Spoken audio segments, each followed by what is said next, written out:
Hello, everyone. Waan idin salaamay dhammaantiin. My name is Amina, and today I want to share my story, Magacaygu waa Aamina. Maanta waxaan rabaa inaan idin wadaago sheekadayda.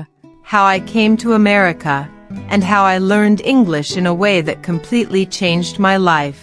Sida aan ku yimid Ameerika iyo sidaan u bartay Ingiriisiga si gebi ahaanba noloshayda wax uga beddelay. I still remember the day my plane landed in Chicago. Weli waan xasuustaa maalintii diyaaraddu ay keentay Chicago, Maraykanka. The air was fresh, the streets were wide, and everything looked different from home. Hawadu waxay ahayd mid cusub, waddooyinkuna way ballaadhnaayeen, wax walbana way ka duwanaayeen dalkaygii. It was my first time leaving my country, and I felt both excited and scared. Waxay ahayd markii ugu horreysay aan ka tago dalkayaga. Waxaan dareemayay farxad iyo cabsi labadaba.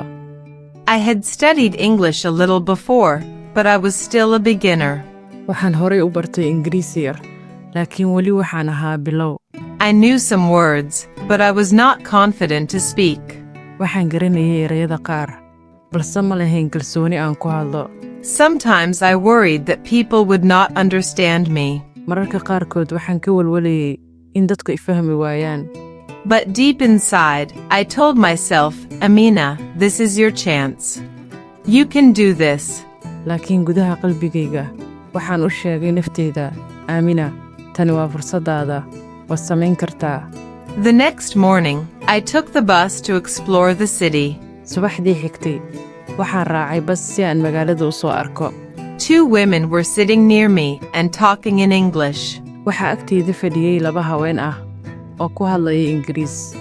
They spoke fast, and I couldn't understand everything. Si degdeg ah ayay u hadlayeen, waxna kamaan fahmin. But I smiled and said, hello. Laakiin waan dhoola caddeeyey oo waxaan idhi, hello. They smiled back. Dib ayay u dhoola caddeeyeen. I said, my English is not good, but I want to learn. Waxaan ku idhi, Ingiriiskaygu ma fiicna, balse waxaan rabaa inaan barto. They laughed kindly and said, that's okay. You are learning, that's what matters. Way qosleen si naxariis leh oo waxay igu yiraahdeen, taasi waa caadi, waad baranaysaa, taasi waa waxa muhiimka ah. Their kindness gave me courage. Naxariistooda waxay igu dhalisay geesinimo. Before leaving, one of them wrote her number on a paper and said, if you ever need help, call me.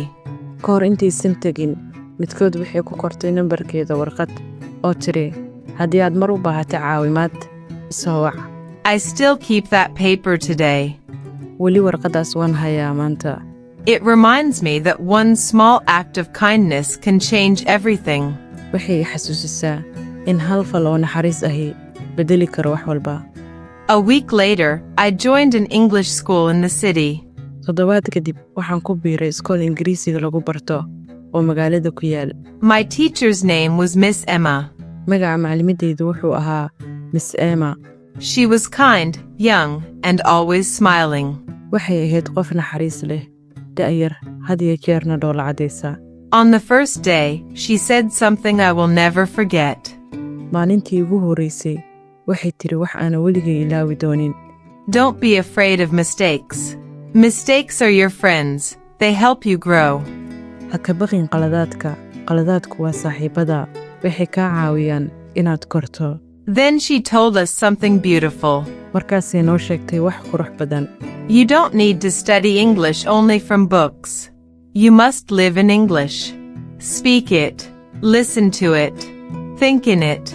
Uma baahnid inaad Ingiriisiga ka barato buugaagta oo keliya. Waa inaad ku noolaataa Ingiriiska, ku hadal, dhegayso, kuna fakar. That changed how I saw learning. Taasi waxay beddeshay sidaan u arkayay barashada. Before, I was always afraid to speak. Ka hor mar walba waan baqi jiray inaan hadlo. But now, I started talking more, with my classmates, with shopkeepers, even with myself at home. Laakiin hadda, waxaan bilaabay inaan wax badan la hadlo ardayda aan isku fasalka nahay, dukaanleyda, xitaa naftayda markaan guriga joogo. Sometimes I talk to my mirror, saying, hello Amina, how are you today? Mararka qaar, waxaan la hadli jiray muraayadayda, anigoo leh, haye, Aamina, sidee tahay maanta? It made me laugh, but it helped me learn. way iga qoslisay balse waxay iga caawisay barashada. Miss Emma told us that language is a bridge. It connects people and cultures. Miss Emma waxay noo sheegtay in luuqaddu tahay buundo dadka iyo dhaqamada isku xirta. When we learn a new language, we open a new window to the world. Marka aan barano luuqad cusub, waxaan furannaa daaqad cusub oo adduunka ah. I loved that idea. Fikraddaas aad baan u jeclaystay. After some days, one student named Carlos asked the teacher, "What is the best way to learn new words?" Maalmo kadib, arday la yiraahdo Carlos ayaa maclimadda weydiiyey, waa maxay habka ugu wanaagsan ee lagu baran karo erayo cusub? Miss Emma smiled and said, "The best way is reading. Read every day, even just for 30 minutes." Miss Emma oo dhool cadaynaysa ayaa tiri, habka ugu fiican waa wax akhrinta. Wax akhri maalin kasta, xitaa keliya 30 daqiiqo. She added, "When you read something you love, the words stay in your heart." Waxay sii raacisay, markaad akhrido waxaad jeceshahay, erayadu waxay ku nagaadaan qalbigaaga. So, I started reading simple English stories every evening. Sidaa darteed, waxaan bilaabay inaan akhriyo sheekooyin Ingiriisi fudud fiid kasta. At first, it was hard. I used a dictionary for every new word. Markii hore way adkayd. Waxaan u adeegsanayay qaamuus erey kasta oo cusub. But after a few weeks, I noticed something amazing. Laakiin dhowr toddobaad kadib, waxaan ogaaday wax cajiib ah. I didn't need the dictionary so much anymore. Uma baahnayn qaamuus si aad u badan. My brain started to remember words by itself. Maskaxdaydu waxay bilowday inay keligeed xasuusato erayada. And when I read a word again, it felt like meeting an old friend. Oo markaan erey mar kale arko, waxay leeyahayd sidii saaxiib hore oo aan dib u arkay. Reading also helped me understand how sentences work, how words connect, how people express emotions, how ideas flow in English. Akhrisku sidoo kale wuxuu iga caawiyey inaan fahmo sida weedhuhu u shaqeeyaan, sida eryada isugu xidhmaan, sida dadku u muujiyaan shucuurtooda, sida fikraduhu ugu socdaan Ingiriiska. That made me more confident when I spoke. Taasi waxay iga dhigtay mid kalsooni badan markaan hadlaayo. After school one day, I decided to find a part-time job. Iskuulka kadib maalin, waxaan go'aansaday inaan raadsado shaqo galabkii ah. I went to a job center near my school. Waxaan aaday xarun shaqo oo u dhow iskuulka. The lady there was kind and helpful. Haweeneyda halkaa joogtay waxay ahayd qof naxariis iyo caawimaad leh. She asked me what I could do. Waxay weydiisay waxaan qaban karo. I told her, I can speak some English, but not very well.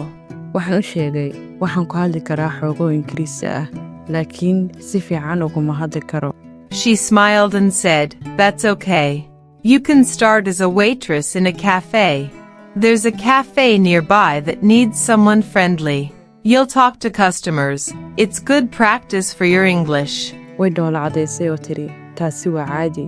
Waxaad ka bilaabi kartaa shaqo ah adeegta kafeteeri.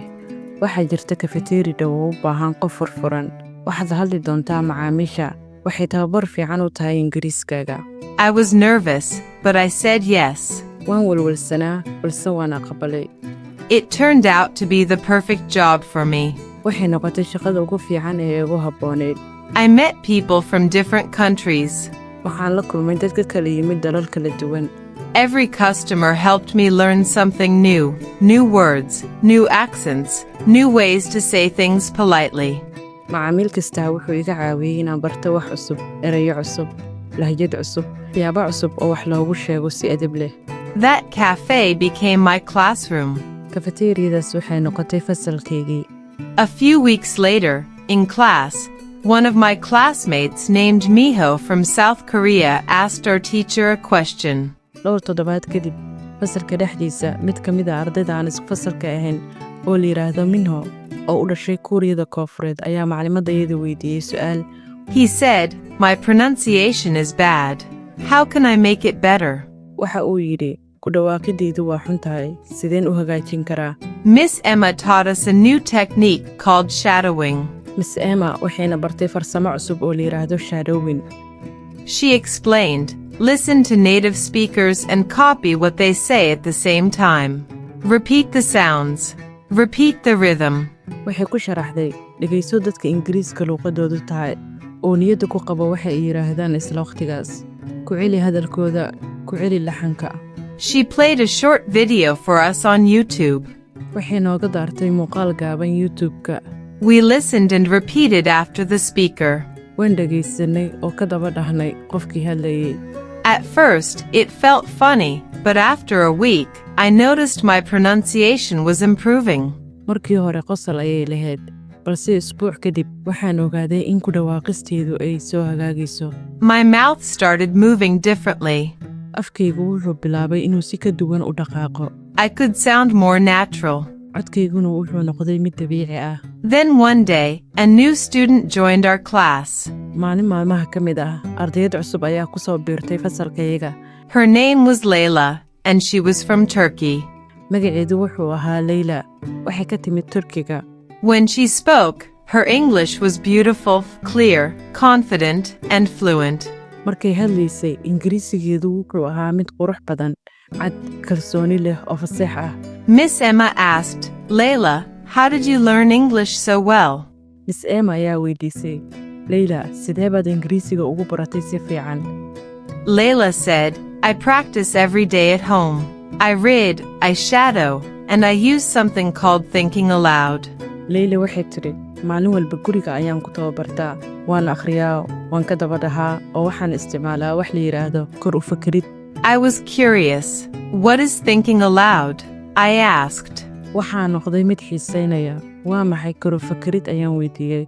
Layla smiled and said, It means talking to yourself in English. You say your thoughts out loud. You think in English, not in your own language. Layla oo dhoola cadaynaysa ayaa tidhi, waxay la macno tahay inaad naftaada kula hadashay Ingiriis. Waxaad u sheegtaa fikradahaaga kor. Waxaad ku fikirtaa Ingiriis. Ha ku fikirin luuqadaada.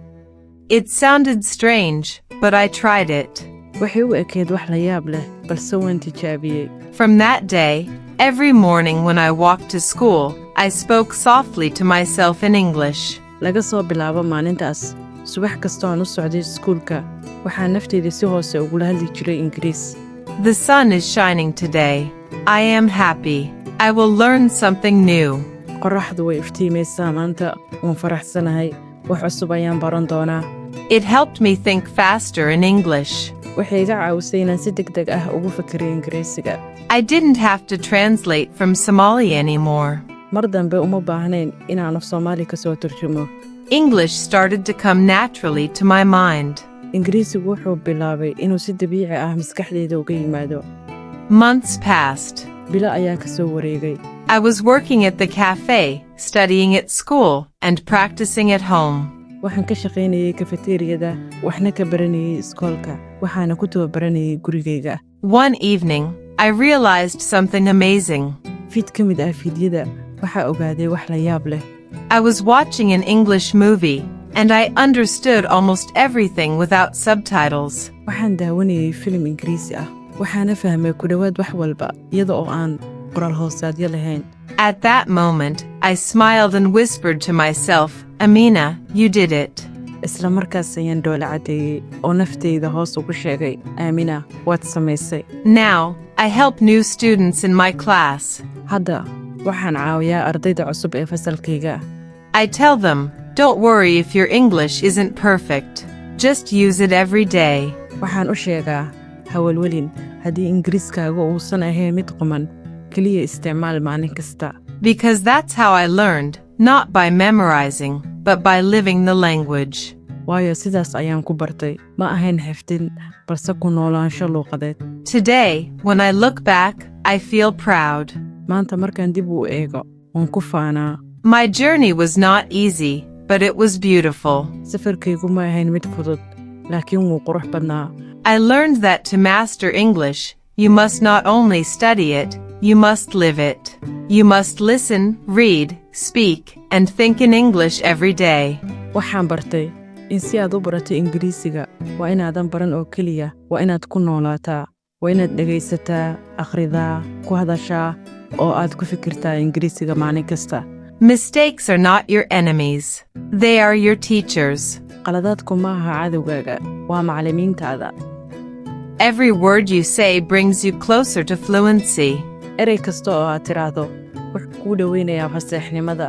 I learned that English is not just a language. It is a key that can open the world for you. Waxaan bartay in Ingiriisigu aanu ahayn luqad keliya, waa fure adduunka kuu furi karaa.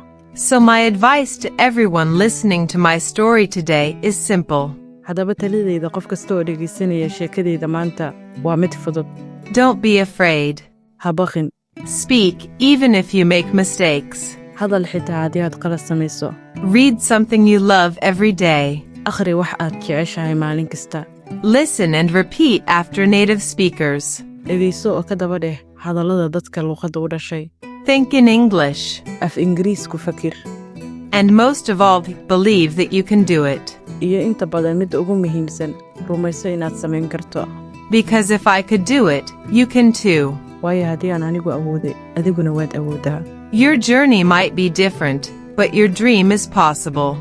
Safarkaagu ka duwanaan karaa, laakiin riyadaadu waa suurtagal. Never stop learning. Never stop believing. Ha joojin barashada, ha joojin rumaysnaanta. Thank you for listening to my story. Waad ku mahadsan tahay dhegaysiga sheekadayda. Keep learning, keep smiling, and keep speaking English every single day. Sii wad barashada, sii wad dhoola caddaynta, sii wad ku hadalka Ingiriiska maalin kasta. And remember, your English story starts today. Oo xasuuso, sheekadaada Ingiriisiga waxay bilaamaysaa maanta.